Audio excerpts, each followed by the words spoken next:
Mis chamacones, ahora les traigo un tema que es muy conocido por todos ustedes. Es un tema que pues viene en todos los libros, pero bueno, vamos a charlar más que andar escribiendo talachas, un poquito sobre lo que es el movimiento uniformemente acelerado. ¿A qué se le llama movimiento uniformemente acelerado? Bueno, se le llama uniforme o uniformemente, pues porque la aceleración de este móvil o del cuerpo que se está estudiando se considera constante. Entonces, ¿qué podemos explicar de este movimiento? De este movimiento puedo ver lo siguiente. Ustedes imagínense que aquí tengo una pista recta y aquí tengo un carrito que se mueve en esta dirección, ¿verdad? Y de algún modo la magnitud de la velocidad de este móvil está cambiando. Vamos a pensar que aquí está en el origen, ¿verdad? Y para un cierto tiempo t subíndice 0, que la velocidad sea 0 o la rapidez sea 0. Para un cierto tiempo t1, su rapidez sea de 4 metros por segundo. Para un cierto tiempo t2, su velocidad, aquí vamos a ponerle 1, 2, sea de 8 metros por segundo. Acá para un tiempo t3 la velocidad del móvil sea de 12 metros por segundo. Puede ser cualquier valor.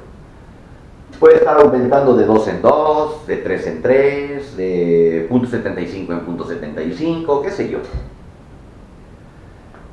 El hecho está que yo me percato, ¿verdad?, que, por ejemplo, para el tiempo t igual a 0, su velocidad es 0. Para el tiempo igual a 2 segundos, su velocidad o la magnitud de su velocidad vale 4. Para un tiempo t2 igual a 4 segundos, la magnitud de la velocidad vale 8 metros por segundo. Y para un tiempo de 6 segundos, la magnitud de la velocidad vale 12 metros por segundo. Como ustedes pueden darse cuenta, el vehículo está cambiando su velocidad, pues, o la magnitud de la velocidad, alrededor de 4 metros por segundo, pues cada 2 segundos. Es lo que se aprecia ahí. Si es así, entonces la aceleración que este móvil está experimentando, o la magnitud de la aceleración que este móvil experimenta, es si cada 2 segundos va de 4 en 4, aquí son 4, 8, 12, entonces cada segundo la velocidad se incrementa, o sea, la magnitud de la velocidad se estaría incrementando de 2 en 2. Entonces esto es de 2 metros por segundo cuadrado. Esto lo que nos dice es que la velocidad se está incrementando alrededor de 2 metros por segundo cada segundo. Es lo que nos está diciendo. Pero entonces, ¿qué es la aceleración? La aceleración se define como el cambio que experimenta el vector velocidad en la unidad de tiempo. Hay muchos que definen a la aceleración muy equivocadamente, diciendo que la aceleración es el cambio en la magnitud de la velocidad que experimenta un cuerpo en la unidad de tiempo, y eso no es cierto. La velocidad es una magnitud de carácter vectorial, y lo hemos explicado en otros videos, principalmente cuando vimos el tema de cinemática y que atacamos los conceptos de velocidad media, de rapidez media. Ahí prácticamente estuvimos viendo esos conceptos. Pero en el caso del movimiento uniformemente acelerado, a la aceleración, que es constante, ¿verdad?, la definimos como el cambio que experimenta el vector velocidad en la unidad de tiempo. Escuchen esto. Un vector se dice constante si este no cambia ni en dirección, ni en sentido, ni en magnitud. Cualquiera de esas tres cosas que varíen, pues entonces, obviamente que el vector ya no es constante. Es por eso que muchos estudiantes, incluso profesores normalistas, no todos, algunos, ¿verdad?, creen que para que pueda existir aceleración en un móvil es necesario que únicamente cambie la magnitud de la velocidad. O sea que si el móvil cuando pasa por este punto lleva 2 metros por segundo y más adelante lleva 4 metros por segundo, pues claro, el móvil está experimentando una aceleración. ¿Por qué? Porque la magnitud de la velocidad está cambiando. Pero yo les hago una pregunta, y les hago una pregunta a todos. Si a ustedes les dijeran en un examen,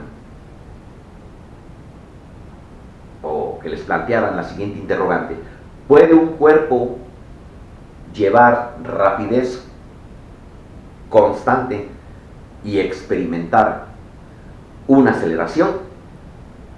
La respuesta a este interrogante debe de ser sí. ¿Cómo está eso? De la siguiente manera. Ustedes imagínense, ¿verdad?, que aquí va un carrito. Este carrito se mueve en línea recta con una magnitud v. La magnitud de la velocidad es la misma. Si se mueve en línea recta, obviamente que no hay cambio ni en la dirección del vector, ni en la magnitud del vector. Pues en ese caso no se experimenta ninguna aceleración. Pero ¿qué pasa si este móvil entra a una curva? Si entra a una curva, así como lo estoy más o menos dibujando, la magnitud de la velocidad sigue siendo la misma, pero la dirección del vector velocidad está cambiando. Ese cambio que experimenta el vector velocidad provoca que este cuerpo, o esta partícula, o este móvil, experimente una clase de aceleración. Vean, ¿puede un móvil llevar rapidez constante y experimentar una aceleración? Sí. ¿Cuándo? Pues cuando el móvil se meta a una trayectoria curvilínea. Ahí el vector velocidad no cambia de magnitud, pero cambia de dirección. Y ese cambio de dirección provoca que el móvil o el cuerpo experimente un movimiento acelerado. Si la pregunta hubiera sido hecha de la siguiente manera: ¿puede un móvil llevar velocidad constante y experimentar un movimiento acelerado? Bueno, escuchen bien o vean bien lo que está escrito. ¿Puede un móvil llevar velocidad constante y experimentar un movimiento acelerado? La respuesta a este interrogante debe de ser no. Porque si el vector es constante, pues es constante porque no cambia ni en dirección, ni en sentido, ni en magnitud. Entonces, simplemente la respuesta es no. Y hay otro tipo de interrogantes que son muy interesantes, como por ejemplo, ¿puede un cuerpo llevar velocidad cero y experimentar alguna clase de aceleración? Muchos han de pensar que no, porque pues, si lleva una velocidad cero o una rapidez cero, pues simplemente no se mueve y entonces no puede estar experimentando ninguna clase de aceleración. Y eso es mentira, es falso. O sea, si yo tengo aquí un cuerpo que lo lanzo verticalmente hacia arriba con una determinada velocidad inicial, cuando este cuerpo alcanza su altura máxima, aquí que ha llegado a su altura máxima, por ejemplo, su velocidad final vale 0. Y obviamente ese cuerpo está sujeto a la aceleración de la fuerza de la gravedad. Por eso es que debemos de tener muy en cuenta cómo se nos pregunta. Pero de hecho todos los cuerpos que se encuentran sobre la superficie terrestre están sujetos a la aceleración de la fuerza de la gravedad. Todos nosotros estamos sujetos a esa fuerza. Es claro que en un tema más adelante vamos a verlo, pero por poner un ejemplo, si ustedes agarran un cuerpo que está reposando sobre un piso horizontal y yo le aplico una fuerza, ¿verdad? Como esto. Aquí tengo un cuerpo y le aplico para allá una fuerza F y les preguntan ustedes, oiga, ¿y qué trabajo es el que realiza la fuerza de la gravedad cuando este cuerpo, como resultado de esta fuerza, se traslada a otro punto? Bueno, en un caso como este, donde esto se desplazó una cierta distancia d, como resultado de la aplicación de esta fuerza, pues la fuerza de la gravedad no ejerce ningún trabajo sobre ella. Si yo agarro este cuerpo y lo levanto, entonces yo estoy realizando un trabajo contra la fuerza de la gravedad. Si yo suelto ese cuerpo va a caer nuevamente a la Tierra porque la fuerza de la gravedad realiza ese trabajo en volverlo a regresar. Pero eso es un tema que más adelante vamos a ver. Nosotros estamos ahorita con el concepto de aceleración. Muy bien, perfecto. Voy a borrar aquí. Cualquier duda, ustedes pueden detener el video y copiar. O simplemente, como es un tema muy trillado y que viene en todos los libros, pero que todo estudiante de secundaria, de preparatoria, de universidad debe de manejar, pues lo pueden leer en cualquier libro. Y hay muy buenos libros. Yo les recomendaría para este tema el Seab Szymanski, es un muy buen libro. A ver, pensemos en que aquí tengo mi marco cartesiano, Y y el eje X. Y voy a analizar el movimiento de un cuerpo en el punto A y en el punto B. Este cuerpo se mueve en esta dirección.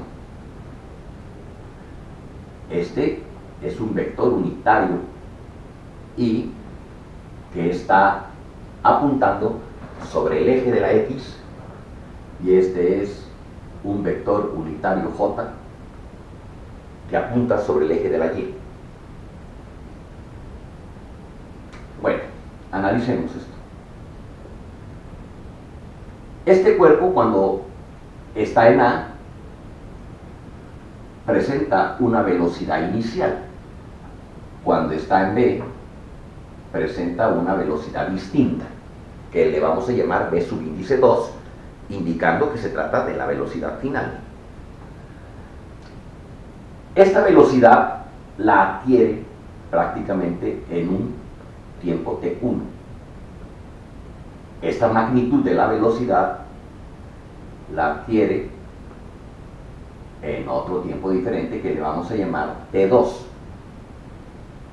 Y obviamente que del origen, desde aquí hasta acá, o sea de 0 a A, vamos a llamar que hay una distancia que le vamos a llamar X subíndice 0. Y desde aquí hasta allá únicamente le vamos a llamar X. Muy bien.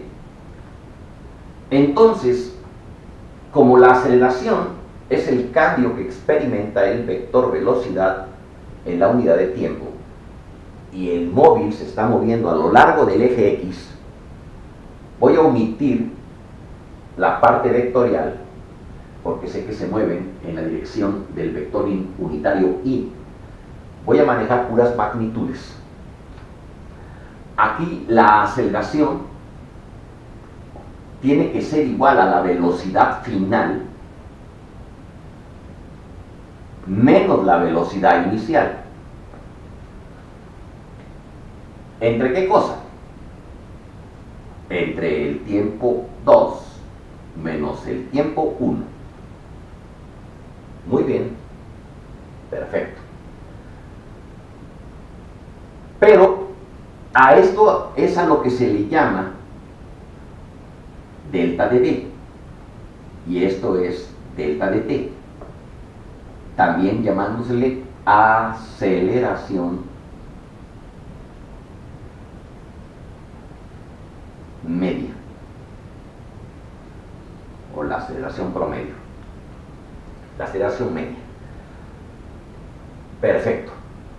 Sin embargo, el límite cuando delta de t tienda a 0 de delta de b en delta de t, a esto, eso es lo que se le llama la razón de cambio de dd con respecto a dt, o sea, esto es la aceleración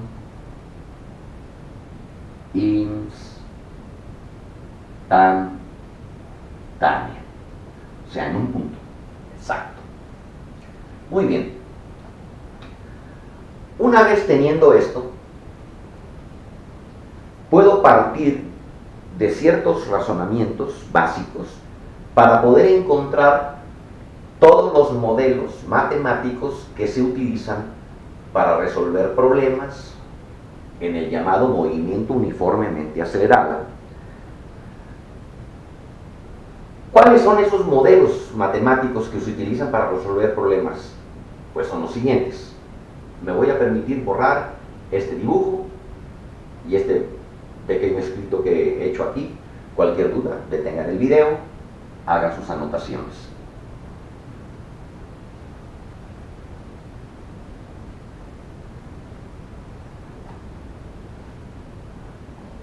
Habíamos dicho entonces que la aceleración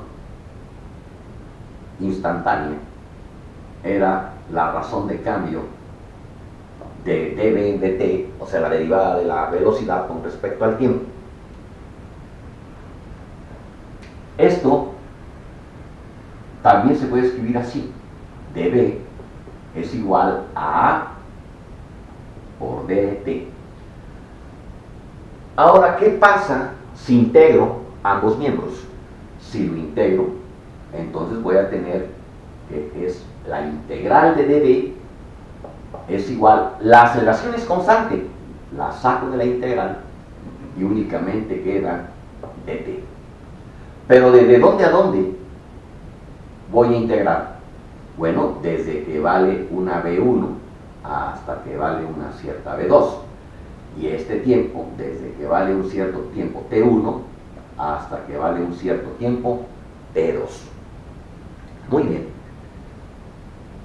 La integral de dv es b, y esa b la tenemos que evaluar en el límite superior menos en el límite inferior, y entonces nos va a quedar así: b subíndice 2 menos b subíndice 1, y esto es igual a A por T2 menos T1.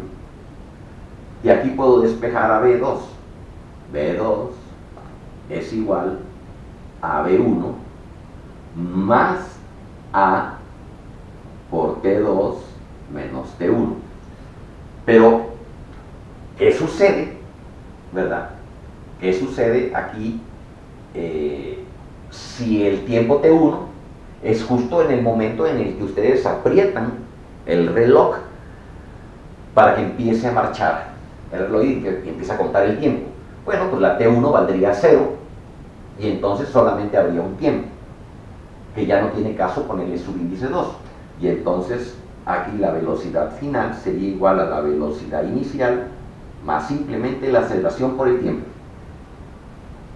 Hay quienes prefieren escribir esto así: en lugar de ponerle b subíndice 2, le ponen b en función del tiempo, y este es igual a la velocidad inicial más a por t. Y aquí tienen su primera formulita. Aquí podemos calcular con este modelo la velocidad en función del tiempo. Pero también de este modelo podemos calcular la posición que ocupa dicho cuerpo en función del tiempo. ¿Cómo? Pues de la siguiente manera. Para empezar, la velocidad instantánea es derivada de la posición con respecto al tiempo t. De modo que, si yo en lugar de escribir b, escribo esto, pues hombre, lo que voy a tener, ¿verdad?, es simplemente dx en dt, y eso tiene que ser igual a esto, a la velocidad inicial más la aceleración por el tiempo.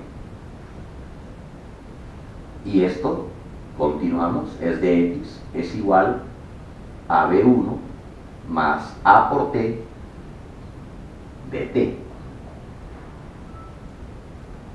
Y entonces, nuevamente, integro. Vamos a integrar. La integral de dx, ¿de dónde a dónde? Pues desde una cierta x1 hasta una cierta x2, si ustedes quieren. Y esto tiene que ser igual a la integral de v1 más a por t dt. Bueno, sabemos aquí que la velocidad inicial, pues la velocidad inicial es un número que ya no cambia conforme pasa el tiempo, porque esta ya está dada, entonces es una constante. La integral de dx me va a quedar simplemente x, pero al tener límites de integración nos va a quedar x final menos x inicial. ¿Y esto a qué va a ser igual? Va a ser igual, esto es una constante, v1 por la integral. Aquí el tiempo lo pueden poner desde un cierto tiempo t1 hasta un cierto tiempo t2, y aquí va a quedar simplemente v1, ya lo saqué, dt, desde t1 hasta t2, más la aceleración también es constante, va para afuera de la integral y queda simplemente t dt, desde t1 hasta un cierto tiempo t2. Muy bien. Y esto me queda que x2 menos x1 tiene que ser igual a la velocidad 1, y la integral de dt es t, evaluada desde t1 hasta t2. Entonces esto queda t2 menos t1 más la integral de t dt es t cuadrada sobre 2. Entonces esto va a quedar a por t cuadrada sobre 2 evaluado desde t1 hasta un cierto tiempo t2. Y esto me puede quedar de la siguiente manera: x2 igual a x1, lo voy a despejar, más b1 t2 menos t1 más, aquí va a quedar a medios, simplemente t2 al cuadrado menos t1 al cuadrado. Pero no estamos prácticamente casi acostumbrados a resolver problemas cuando lo tenemos escrito de esta manera, si no estamos más acostumbrados a tenerlo escrito de esta forma. ¿Qué pasa, verdad, si para cuando t1 es igual a 0, la x1 es igual a 0? O sea, todo está en el origen. Bueno, tendríamos que la distancia, o sea, a esto le puedo llamar x en función del tiempo. Simplemente me quedaría, esto valdría 0, vale p, inicial. Al valer esto 0 queda t2, pero bueno, es el único tiempo que hay. Velocidad 1 por el tiempo, o sea, la velocidad inicial por un cierto tiempo t. Y aquí va a quedar más la aceleración por el tiempo al cuadrado sobre 2. ¿Por qué? Porque este vale 0 y tengo t2 al cuadrado, pero es el único tiempo que hay. Entonces t. Y aquí tengo la posición que ocupa la partícula o el cuerpo que se está moviendo a lo largo del eje X en función del tiempo. Ahora, ya con esto tengo dos modelos. ¿Puedo obtener otro modelo? Sí, claro. Hay más todavía. ¿Y cómo los puedo obtener? Pues de la siguiente manera. Voy a borrar esta parte.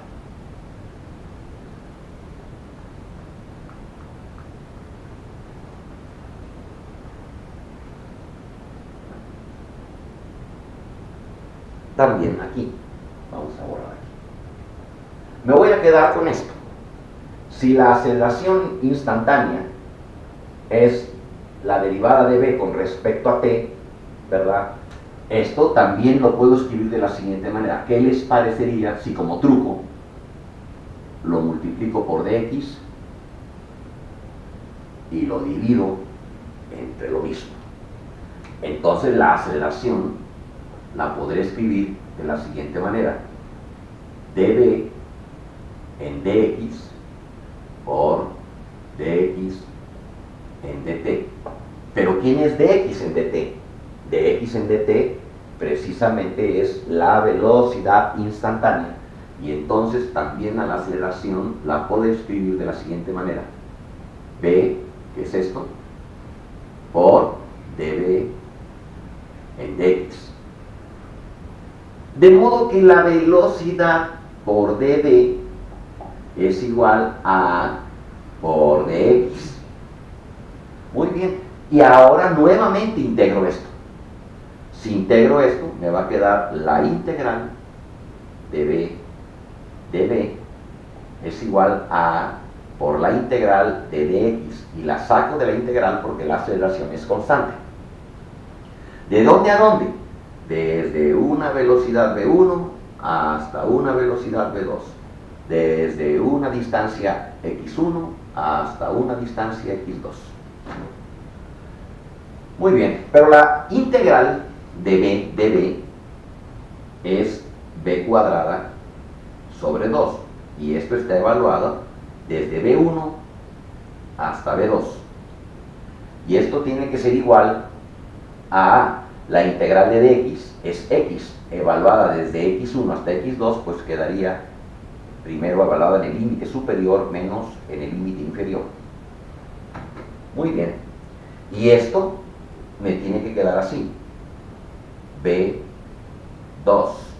al cuadrado sobre 2 menos b1 al cuadrado partido por 2, y esto tiene que ser igual a A por x2 menos x1.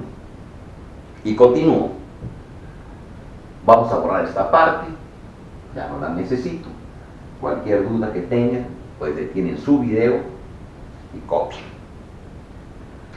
Esto lo puedo escribir de la siguiente manera: velocidad final al cuadrado menos la velocidad inicial al cuadrado tienen en común el mismo común denominador, por eso es que lo puedo escribir de esta manera.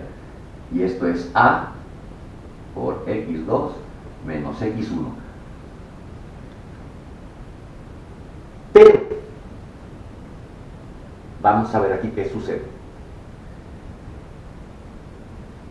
Aquí lo mismo. Si parte del origen, entonces esta x1 pues, valdría 0. Pero bueno, vamos a dejarlo así y después hacemos el análisis correcto.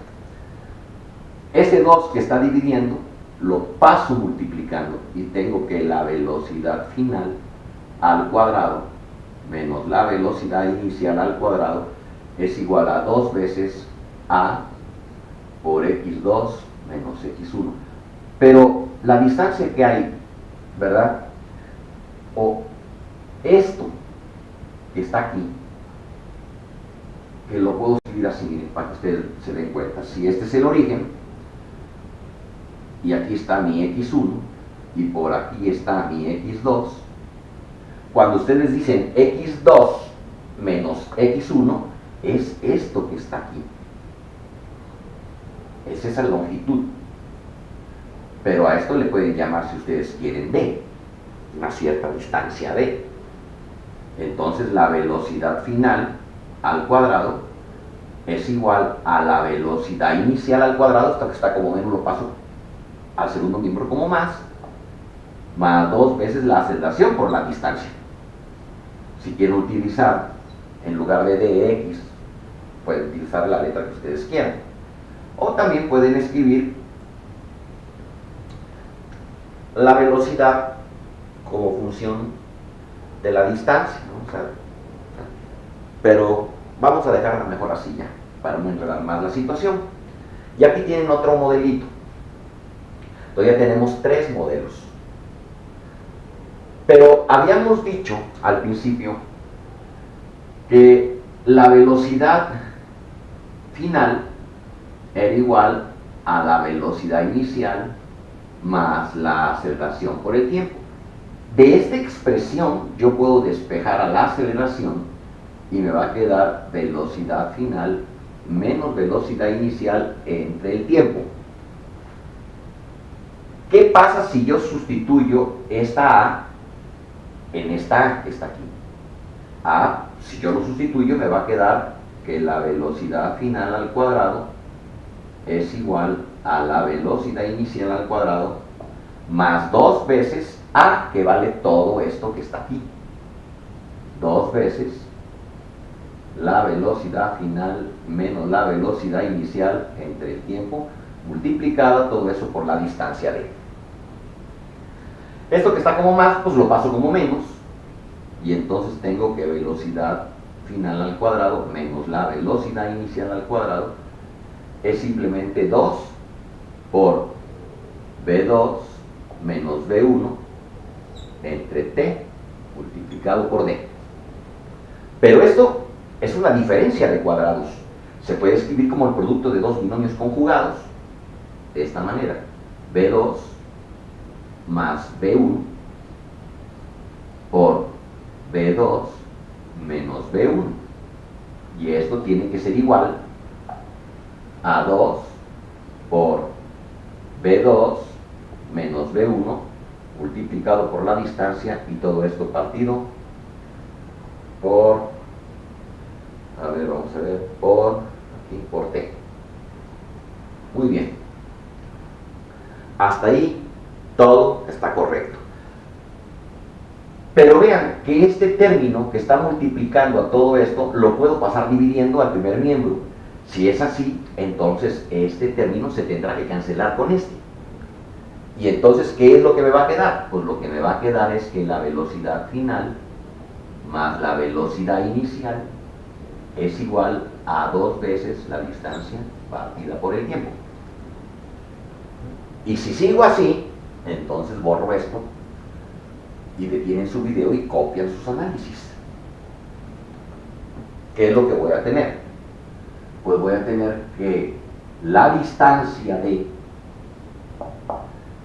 o X, o lo que ustedes quieran ponerle como letra de longitud recorrida, va a quedar, este t que está dividiendo pasa multiplicando y este 2 pasa dividiendo.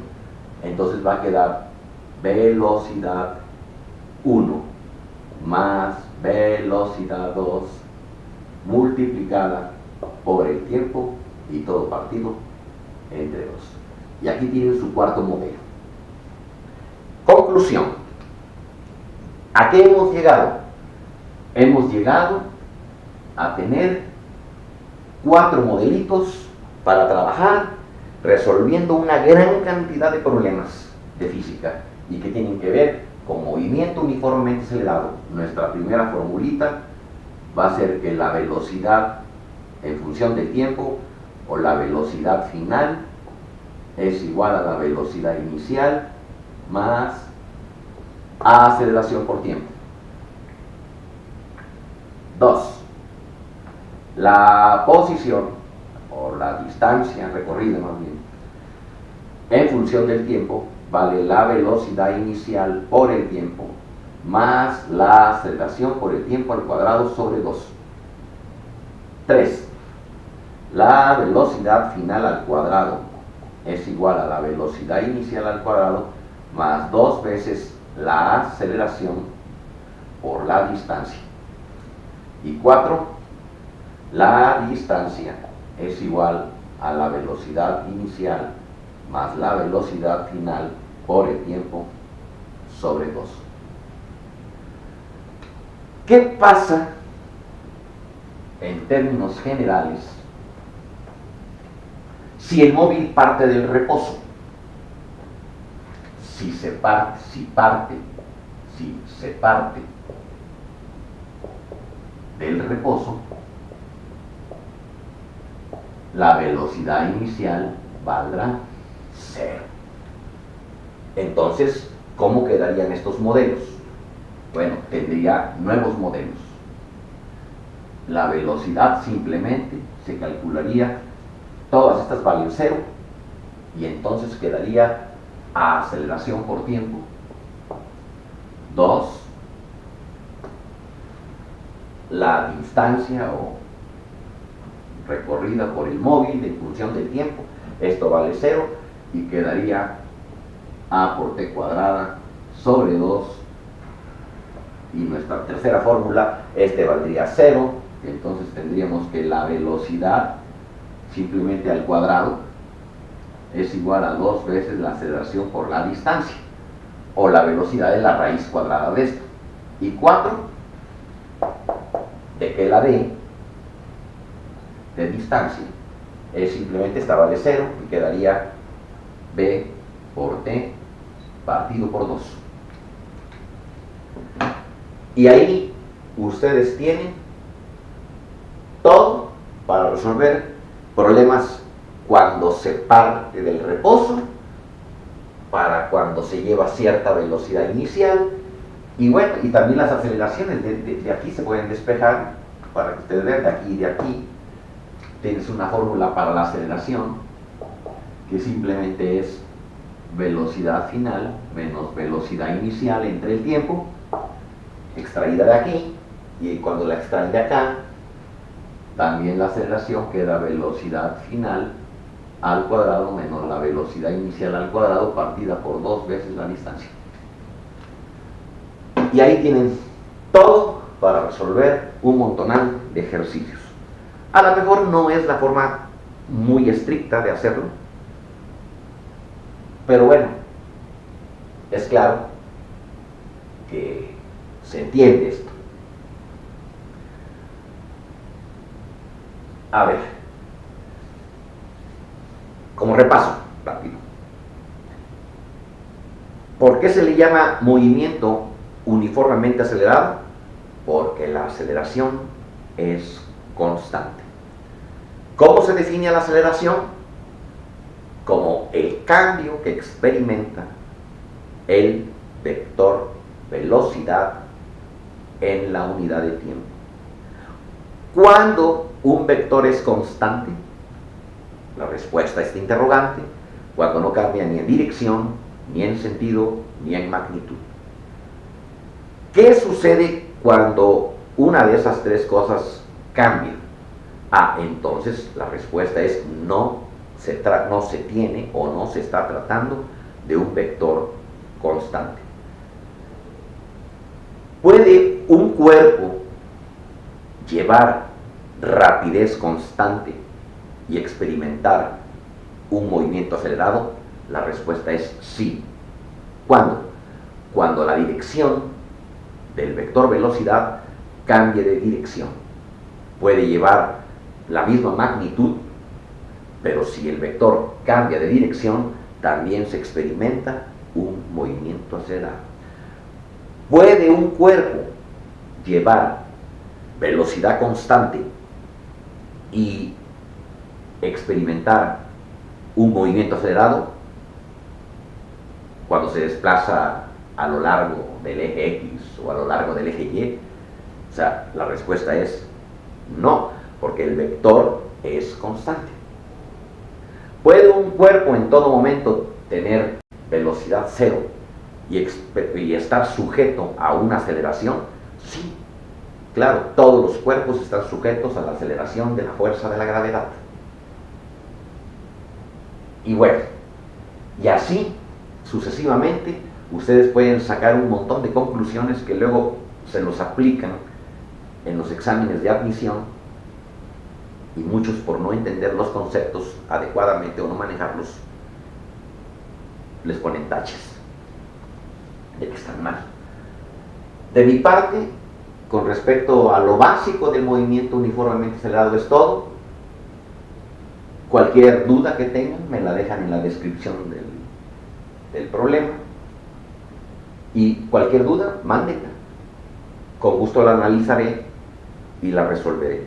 No dejen también de suscribirse a nuestra página de Una Física Simplificada o a la página de YouTube o YouTube, que también tiene por nombre Una Física Simplificada, y donde se están analizando no 1, ni 10, ni 20.